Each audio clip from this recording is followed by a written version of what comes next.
On April 24, 1915, Turkish authorities in the Ottoman Empire began to systematically exterminate their Armenian subjects.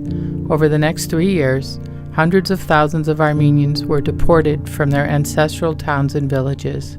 These so-called deportations consisted of death marches into the desert where men, women, and children died of dehydration, starvation, and disease.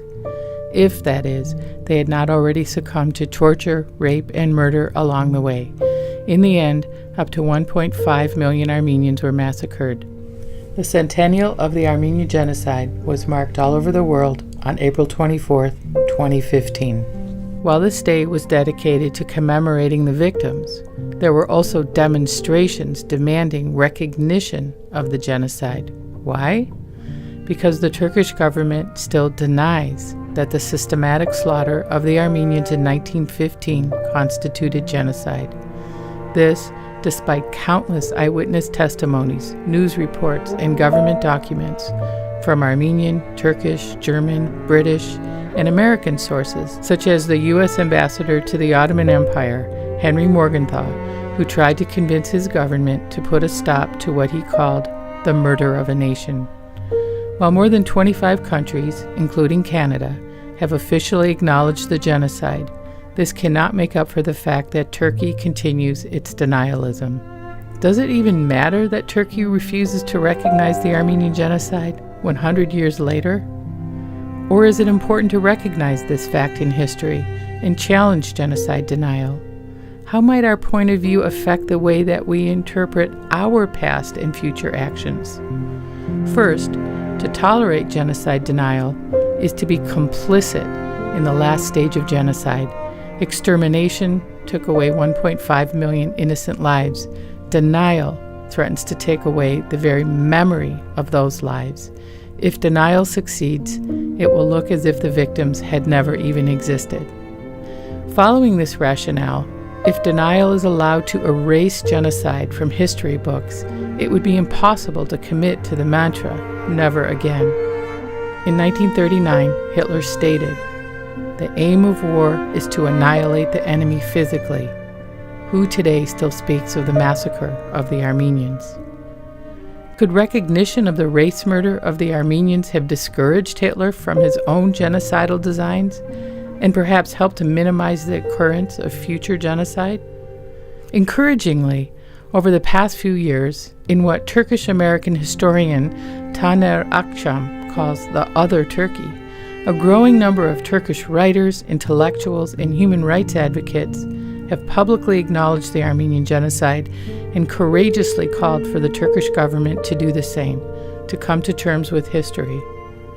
Although we often dismiss history as nothing more than times past, we must recognize that it informs our current and future perspectives, beliefs, and values. It's important, therefore, to acquire and maintain a truthful, uncensored account of our history, including the pages that bring us shame, as well as those that make us proud.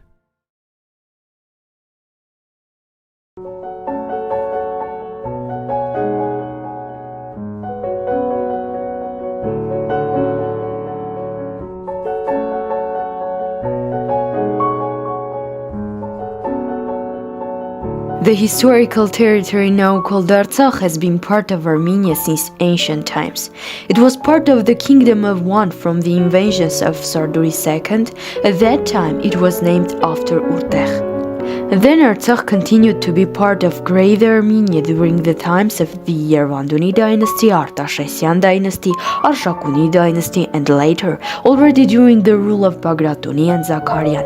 During the years of the First Republic of Armenia, Artsakh continued to be part of Armenia. In the period from May 1918 to April 1920, the armed units of Azerbaijan, supported by Turkey, carried out violence and massacres against the Armenian population. However, with the direct intervention of Joseph Stalin, a decision was made to include Nagorno-Karabakh as part of Soviet Azerbaijan and to establish an autonomous region in that territory. In May 1991, the beginning of the Artsakh War was announced. Unable to resist the decisive actions of the Armenian forces, the enemy asked for a ceasefire, which was signed on May 12, 1994. However, after the signing of the ceasefire, provocative actions by Azerbaijan continued and became regular. By not reaching an agreement in the negotiation process and violating the ceasefire in the early morning of September 27, 2020, Azerbaijan started active shelling along the entire line of contact. The hostilities ended on November 10 with a joint statement by Armenia, Azerbaijan and Russia, as a result of which the Artsakh Republic lost most of its territories and the status of Artsakh remained unclear. Armenian Apostolic Medieval Monastery complex situated in the Divan Artsakh, left side to the river Tartar. Historically, it used to be the spiritual prelacy of Bikvang province. It was also known as Khutavang, monastery on the hill.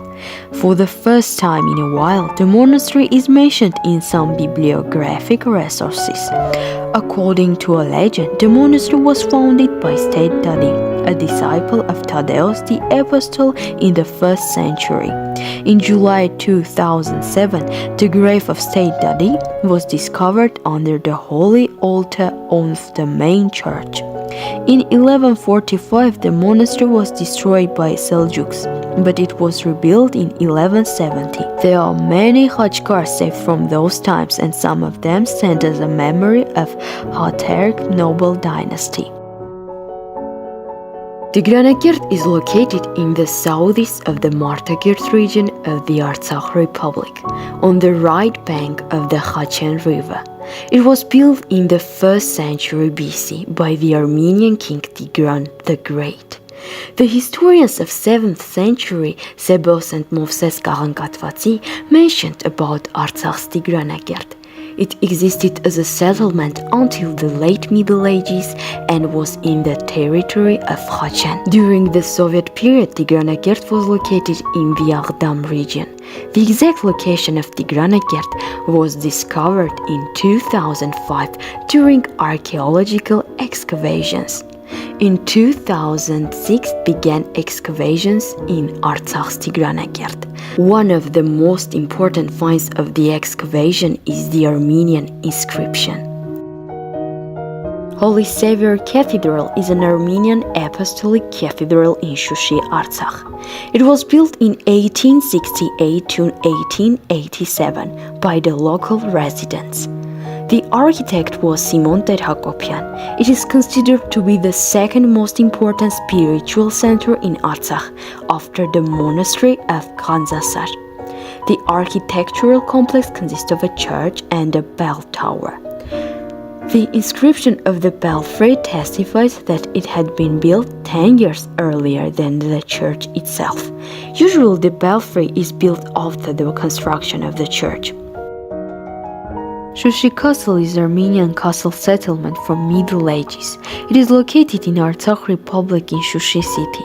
Shushi Castle belongs to Melik Shah Nazarian, who was the ruler of Varanda. The castle is mentioned in different ways, Karagluch, Kar, and etc. It is often called Shushi Castle because people from neighbor Shushi hid there during the attacks.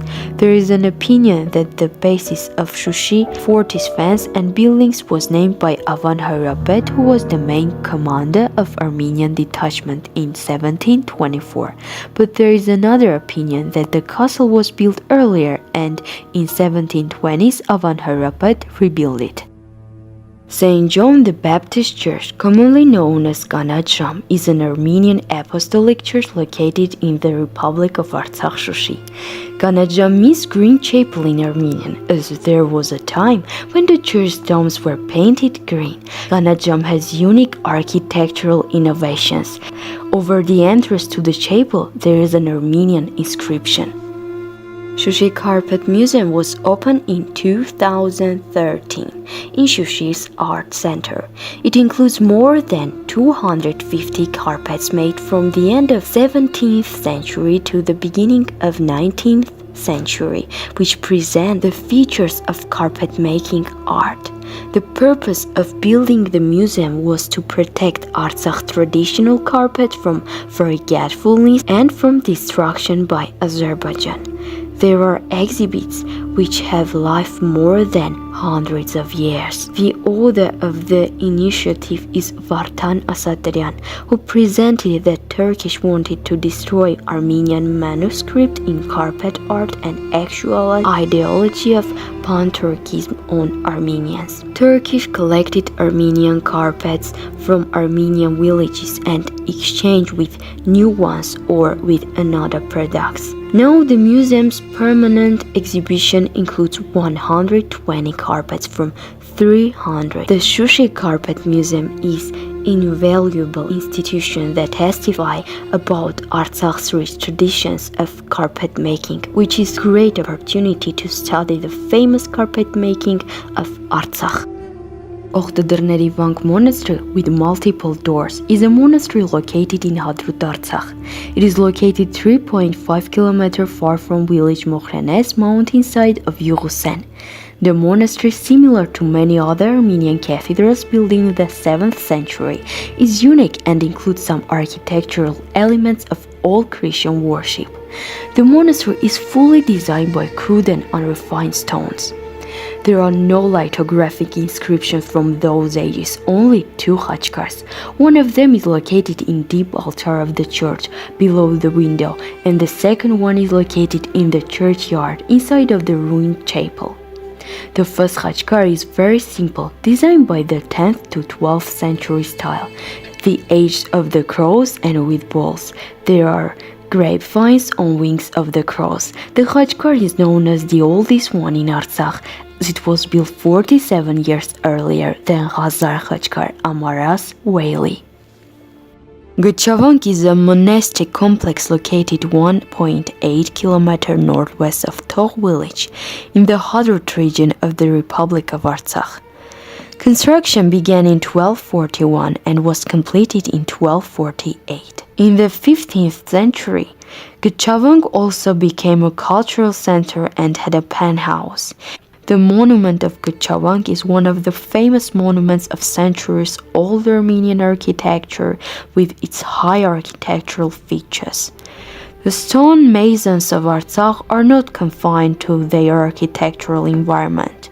They took the newer and more beautiful from other Armenian states, in harmony with the magnificent nature, with the proportion of the different parts of the complex, with the restrained depth of the facade decoration. It is unique.